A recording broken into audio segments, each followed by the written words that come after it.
Hello বন্ধুরা, কেমন আছো? আশা করি অনেক ভালো আছো। চ্যানেল নতুন হলে অবশ্যই সাবস্ক্রাইব করে সাথে থাকুন। ধন্যবাদ। আমি 1 বছরের জন্য তোমাকে বিয়ে করতে চাই।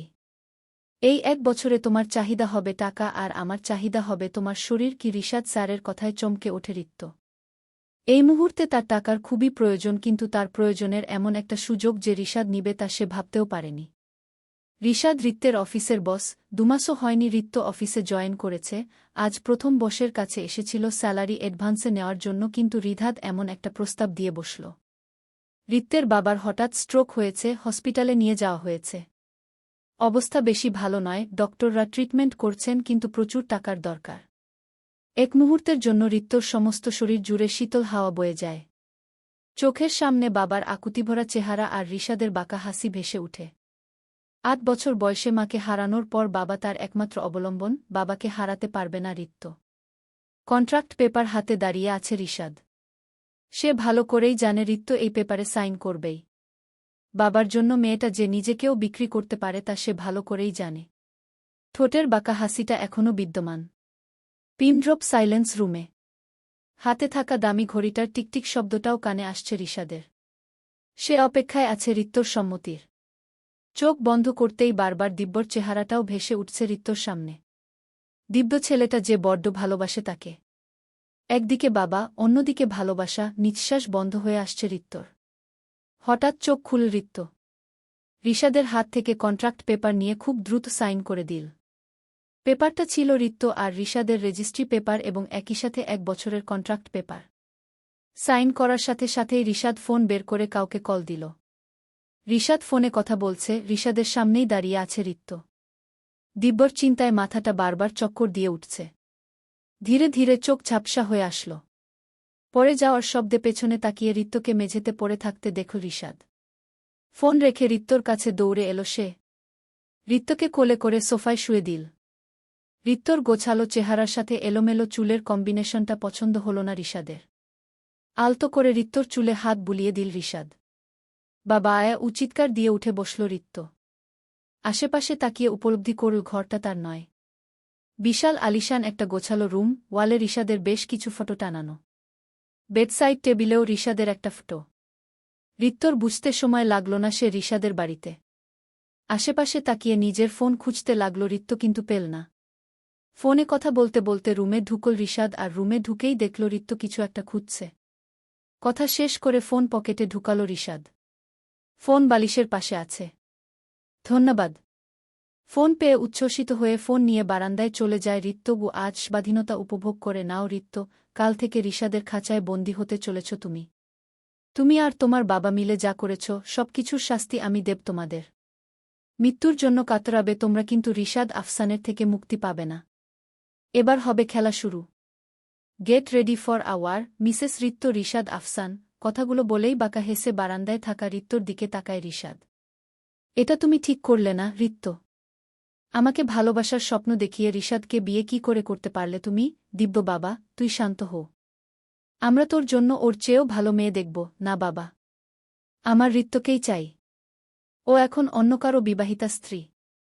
বাবা, আমার রাস্তায় বাধা হয়ে এসো না, নয়তো তোমার কালো অতীতটা আমার অজানা নয়, আর সেই অতীতকে পৃথিবীর সামনে তুলে ধরতেও আমার দুবার ভাবতে হবে না। দিব্য, বাড়াবাড়ি করিস না। তোর বাবা আমি। বিধান মাহমুদের কথায় রেগে গিয়ে তার গলা চেপে ধরল দিব্য। ছটফট করতে লাগলেন তিনি। কয়েক সেকেন্ড বাদে বিধান মাহমুদকে ছেড়ে চোখ গরম করে তাকাল দিব্য।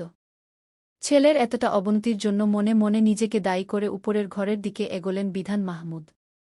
বাবার সাথে কথা বলে মনে স্বস্তি পেল ঋত্য, তবে সে স্বস্তির মাত্রা খুবই কম, যেন মরুভূমির তীব্র গরমে এক ফোঁটা পানি জিহ্বায় পড়েছে। ঋত্য, যাও, রেডি হয়ে এসো। রেডি? মা মানে get ready for a crazy romantic night, baby. Sir, please আমাকে একটু সময় দিন। টাইম দেওয়ার জন্য আমি তোমাকে বিয়ে করিনি, damn it. Just get ready for tonight. কথাটা বলেই রুম থেকে বেরিয়ে গেল রিশাদ। রিশাদের বেরিয়ে যাওয়ার সাথে সাথে মেঝেতে বসে পড়ল ঋত্য। বাবার জন্য নিজেকে একটা ভদ্ররূপী পশুর কাছে নিজেকে সমর্পণ করতে চলেছে ঋত্য। ঘড়ির কাঁটা জানান দিচ্ছে সন্ধ্যা 6:30 বাজছে। উঠে আলমারির কাছে গিয়ে দাঁড়াল ঋত্য। আলমারি খুলতেই দেখতে পেল হ্যাঙ্গারে ঝোলানো বেশ কয়েকটা দামি শাড়ি। এত দামি শাড়ি শেষ কবে পরেছিল রিত্ত মনে নেই তার।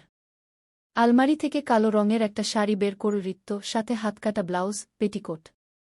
আলমারির সবগুলো শাড়ির ব্লাউজই হাতকাটা, বিষয়টা রিত্তের মাঝে বেশ অস্বস্তি সৃষ্টি করল।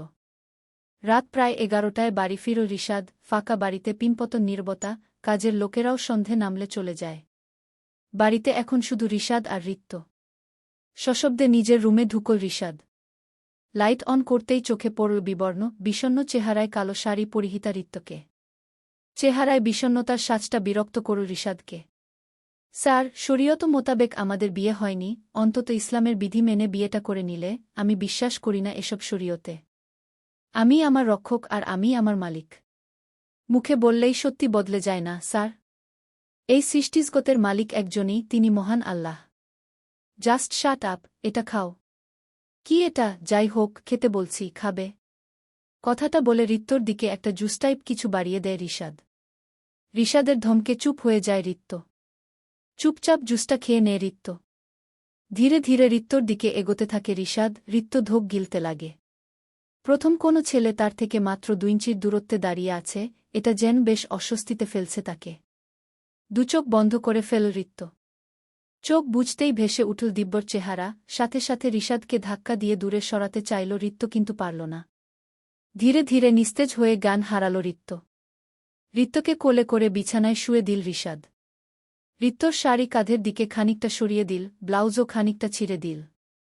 এরপর ক্লিপ দিয়ে রিত্তর পেটে আঘাত করল। মুহূর্তেই রিত্তর ফর্সা পেট লাল হয়ে উঠল। একইভাবে রিত্তর গলাতেও আঘাত করল রিশাদ। রিত্তকে ছেড়ে এবার নিজের শার্টটা খুলল রিশাদ। রিত্তর নখ দিয়ে নিজের বুকে আঁচড় দিল। অতঃপর সেভাবেই রিত্তকে বুকে নিয়ে কম্বল জড়িয়ে নিল।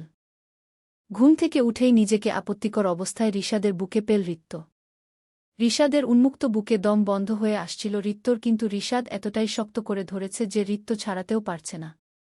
রিশাদের বুকের দিকে তাকাতেই দেখতে পেল আঁচড়ের দাগ। চমকে উঠল রিত্ত, তার মানে রাতে আমরা চিক। কি করে করতে পারলাম আমি এটা? এতটাই চাহিদা আমার দিব্যকে ছেড়ে অন্য একটা ছেলের সাথে? চিফ, কথাগুলো ভাবতেই চোখ থেকে পানি গড়াতে লাগল রিত্তর। টপটপ করে রিশাদের বুকে পড়তে লাগল রিত্তর চোখের পানি। বুকে রিকশা পানির স্পর্শ পেয়ে চোখ মেলে তাকাল রিশাদ। চোখ মেলতেই দেখতে পেল রিত্তর কান্নারত চেহারা। বাঁকা হেসে রিশাদ বলল, রাতে আবেদনময়ী আর সকালে দেবদাসের পারো। আজব মেয়ে তো তুমি। রিশাদের কথায় ঘৃণায় গা গুলিয়ে আসে রিত্তর। উঠে যেতে ধরে, কিন্তু রিশাদ রিত্তকে বুকে চেপে ধরে রাখে। রিত্তর কানে কানে বলে, শাড়িটা ঠিক করে বের হও। রাতে তো কেউ ছিল না, আমার সামনে খুললে অসুবিধা নাই, কিন্তু কাজের লোকদের সামনে এভাবে গেলে তারা তোমাকে আমার বুয়ের চেয়ে রক্ষিতার নজরে বেশি দেখবে। কি বলে রিত্তকে ছেড়ে ওয়াশরুমের দিকে এগোয় রিশাদ, আর রিত্ত ঘৃণার চোখে তাকিয়ে থাকে রিশাদের দিকে। কতটা খারাপ হলে একজনের দুর্বলতার সুযোগ নিয়ে এভাবে খেলা যায় অনুধাবন করার চেষ্টা করছে রিত্ত। I don't wanna listen anything. ওদের উপর নজর রাখো আর কেউ যেন সন্দেহ না করে। রিত্তকে রিশাদের থেকে দূরে রাখার দায়িত্ব তোমার, আর রিশাদের মনে রিত্তর প্রতি সন্দেহ সৃষ্টি করার দায়িত্বটা আমার। খেলাটা শুরু করেছে রিশাদ, কিন্তু শেষটা আমি করব। আবার পুনরাবৃত্ত হবে অতীতের সেই অধ্যায়টা। Get ready for a war. Rishad Afsan. বাঁকা হেসে ফোনটা পকেটে ঢুকাল দিব্য। গল্প ভালো লাগলে সাবস্ক্রাইব করে সাথে থাকুন। ধন্যবাদ।